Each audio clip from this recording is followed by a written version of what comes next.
Os tanques vêm-se obrigados a travar o seu avanço à espera da infantaria. Tinham passado apenas 4 dias desde o início da invasão.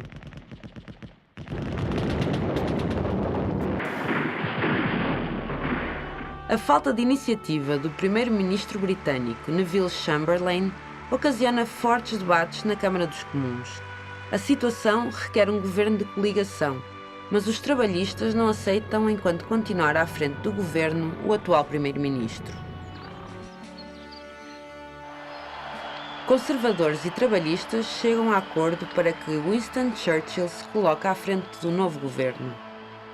Apesar de ter sido responsável do desastre de Gallipoli na Grande Guerra e dos nefastos desembarques da Noruega, Winston Churchill assume o Ministério da Defesa. Na sua primeira intervenção, Churchill declara perante o seu governo: "Só posso oferecer sangue, suor e lágrimas." A resistência holandesa é incapaz de parar o avanço alemão.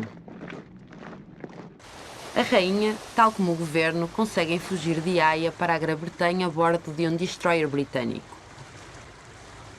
Pouco depois, Roterdão é bombardeada sem cessar até que, a 14, o exército holandês rende-se. Na Bélgica, as tropas aliadas foram expulsas do Canal Albert e na frente francesa, os soldados alemães e os tanques de Guderian, com o apoio da Luftwaffe, atravessam o rio Mossa, perto de Sedan, antes que os aliados possam reagrupar-se. Desta forma, as unidades de Wehrmacht ultrapassam o ponto estratégico mais temido por Hitler no avanço em direção à França. Os bombardeiros alemães, como pontas de lança dos diversos ataques, continuam a esmagar incessantemente as posições aliadas que se veem obrigadas a retroceder, permitindo às tropas de Rommel estabelecer posições avançadas em Dinant e às divisões de Panzer de Guderian continuar a avançar a grande velocidade. No dia 15, os britânicos lançam o seu primeiro ataque aéreo, com pouco êxito, sobre a bacia industrial alemã de Ruhr. No dia 16, Rommel e os seus soldados conseguiram penetrar 80 km no território francês e caminham em direção a Cambrai. Churchill, numa viagem relâmpago, voa a Paris para analisar a situação com o primeiro-ministro Reynaud e o general Gamelin. É imprescindível que as tropas aliadas travem o avanço alemão sobre a França. Churchill ordena que os aviões britânicos efetuem ataques sobre as tropas e blindados alemães situados em Sedan. Tanto a artilharia como a aviação nazi convertem num fracasso as ações da RAF. No dia seguinte, os blindados de Guderian desviam-se para o noroeste e chegam ao rio Oise, a leste de Saint-Quentin.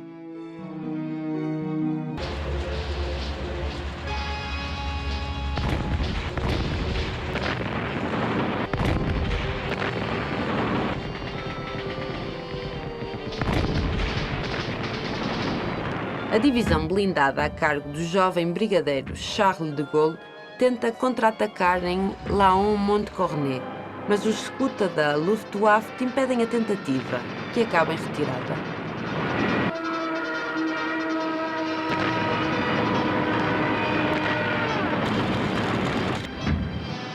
No setor belga, as tropas do general von Reichenau ocupam Bruxelas, obrigando os soldados britânicos a retirarem-se para as costas do Canal da Mancha.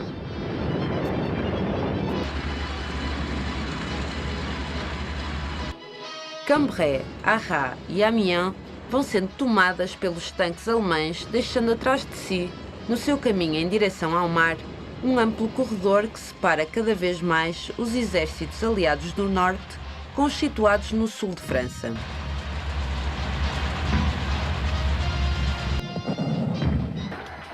Dez dias depois da invasão, a 20 de maio, finaliza em Abbeville o caminho dos alemães em direção ao mar. O general Guderian dirige-se a Calais e Boulogne, onde as tropas aliadas estão a retirar para Dunkerque.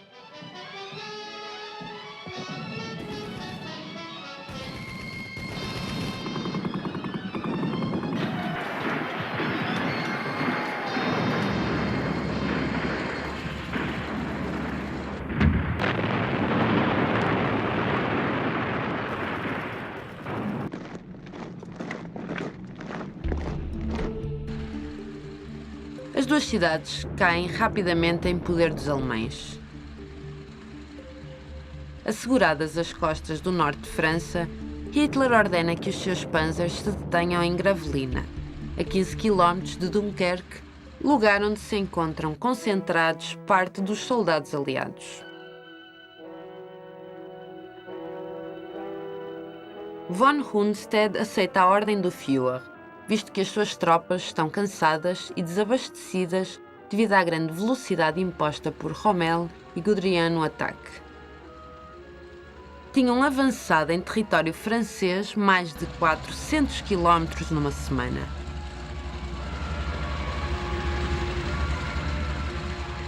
Com 7 divisões blindadas alemãs rodeando leste e oeste e com o oceano atrás de si, os mais de 300 mil soldados que formam as tropas aliadas encontram-se encerrados numa área em torno a Dunkerque. A única solução é uma rápida evacuação através do mar.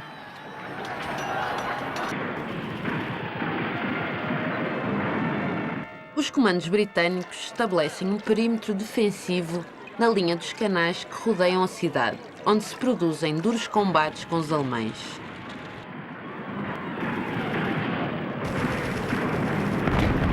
Dunkerque resiste em agonia. A luta trava-se rua a rua e casa a casa.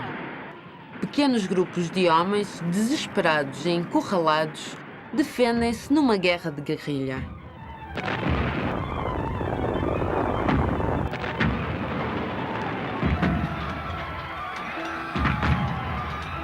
O governo inglês e o novo primeiro-ministro Churchill estão desconcertados com a atitude de Hitler. A enorme maquinaria de guerra alemã pode acabar facilmente com o núcleo de soldados aliados em Dunkerque. No entanto, e de momento, não o faz, e os britânicos chegam a pensar que Hitler tentará a curto prazo uma trégua com eles. A verdade é que o líder nazi considera as tropas aliadas que se retiram para o mar como um objetivo secundário, visto que Göring lhe garantiu que a Luftwaffe impedirá qualquer tentativa de evacuação por mar. No dia 24, o Führer realiza uma visita surpresa ao quartel de von Rundstedt. Ambos estão de acordo que os blindados não cheguem a Dunkerque e se reservem para a conquista de Paris. Hitler está convencido de que a guerra acabará numas semanas e que os ingleses se verão obrigados a negociar.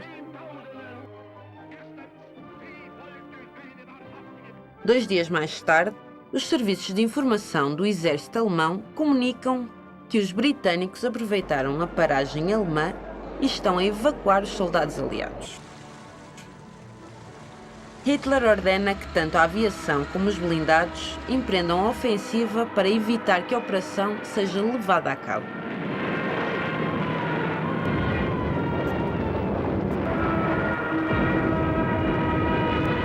O vice-almirante Ramsay colocou em marcha a Operação Dínamo, ao mesmo tempo que o comando de caça britânico, a cargo de Sir Hugh Dowding, ordena aos seus aviões que façam todo o possível para manter livre o espaço aéreo sobre o Dunkerque. Os aviões ingleses e alemães enfrentam-se em duros combates que acabam com o abatimento de 176 aviões nazis contra 106 da RAF.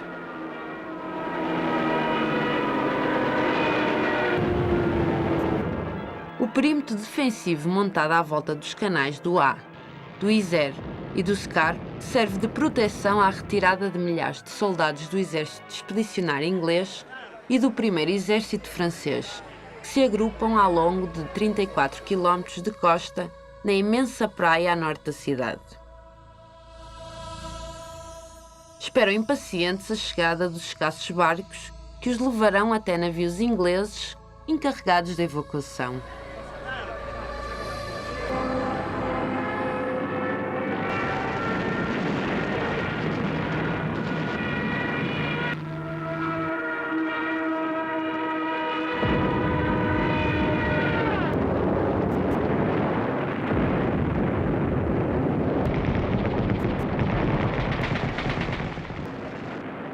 Os ataques da aviação alemã conseguem afundar 3 destroyers britânicos e outros 6 ficaram seriamente danificados, bloqueando o porto de Dunkerque.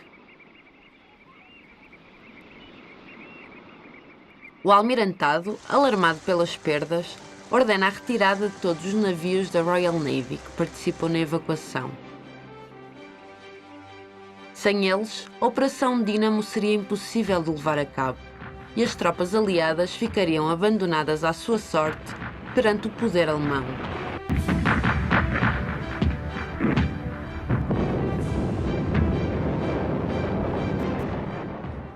O gabinete de guerra britânico cifra em 40.000 os soldados que podem salvar-se. No dia 28 recebe-se a notícia de que os exércitos belgas e o rei Leopoldo renderam-se a Hitler.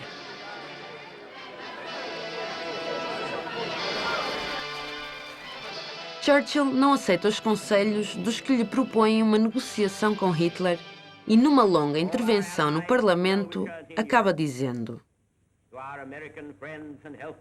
"Se a história desta ilha deve terminar, que seja quando o último de todos nós esteja estendido no chão e sepultado no seu próprio sangue."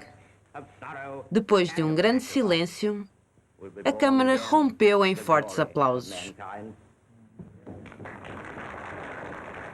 Não haveria nem rendição, nem negociação com a Alemanha. Lutar-se-ia até ao final. A reação do povo inglês não se fez esperar. No dia 29, cruzou o Canal da Mancha a frota mais estranha da história naval. Iates de recreio, barcos de pesca e rebocadores, entre outros, colocam-se ao serviço da operação de salvamento dos soldados que se encontram em Dunkerque.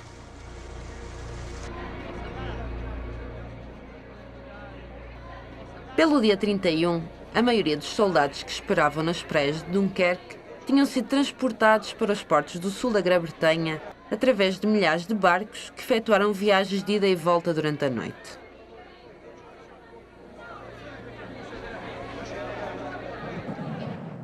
Junho. No dia 1, o exército alemão encontra-se a apenas 6 km de distância dos soldados aliados que ainda permanecem nas praias. Apesar disso, os barcos ingleses continuam a chegar e a recolher homens. Às 11h30 da noite do dia 2 de junho, as forças aliadas que estavam em Dunkerque já tinham sido evacuadas. 300.000 homens tinham salvo a sua vida. Hermann Göring e a sua Luftwaffe não tinham podido evitar a evacuação, graças ao incêndio dos tanques de combustível do porto de Dunkerque, que cobriu o céu de um espesso fumo negro, e à heroica atuação dos pilotos da RAF, os aliados obtiveram a sua primeira vitória sobre a aviação alemã. No dia 4, as tropas alemãs ocupam Dunkerque e capturam 35.000 soldados franceses que tinham ficado a defender as suas posições. Churchill, consciente da possibilidade de uma invasão próxima da Grã-Bretanha e em alusão aos Estados Unidos, sentencia no Parlamento: "Não nos renderemos nunca. Continuaremos a lutar até que o novo mundo nos ajude." Em finais de maio, Roosevelt tinha iniciado um programa de defesa com um investimento de $1.000 milhões. Hitler está convencido de que os britânicos negociarão. "A França pagará a fatura. Mais tarde ajustaremos contas com os bolcheviques", comenta ao seu Estado-Maior numa reunião celebrada no quartel-general na Bélgica. A seguir, ordena que se leve a cabo a fase final da defensiva que o levará à conquista definitiva de França. As 140 divisões alemãs que compõem a Operação Vermelho dividem-se em dois grupos. O B, comandado por von Bock, que lança uma ofensiva ao longo do rio Somme, até oeste de Paris, onde chega a 9 de junho. E o A, sob o comando de von Rundstedt, que corre junto ao rio Mosela e à linha Maginot, com a potência dos seus tanques, para ocupar a zona leste de Paris. No dia 6, as linhas de defesa de Paris, criadas pelo general Maxime Weygand, ao longo dos rios Somme e Aisne, foram varridas. Goebbels percebe que a vitória está próxima e anuncia pela rádio que o Terceiro Reich ocupará a França e, rapidamente, nos encarregaremos dos judeus. Churchill considera que a única esperança é a defesa da Grã-Bretanha e fala saber a Roosevelt. No dia 9, ordena que não se enviem mais aviões à França, ao mesmo tempo que se inicia a evacuação de soldados britânicos e franceses através dos portos de Le Havre, Cherbourg e Saint-Valery, com rumo à Inglaterra. No dia 10, Mussolini declara guerra à França e à Grã-Bretanha. O carniceiro ditador italiano tenta aproveitar a debilidade francesa para ficar com um pedaço do país, ao mesmo tempo que ordena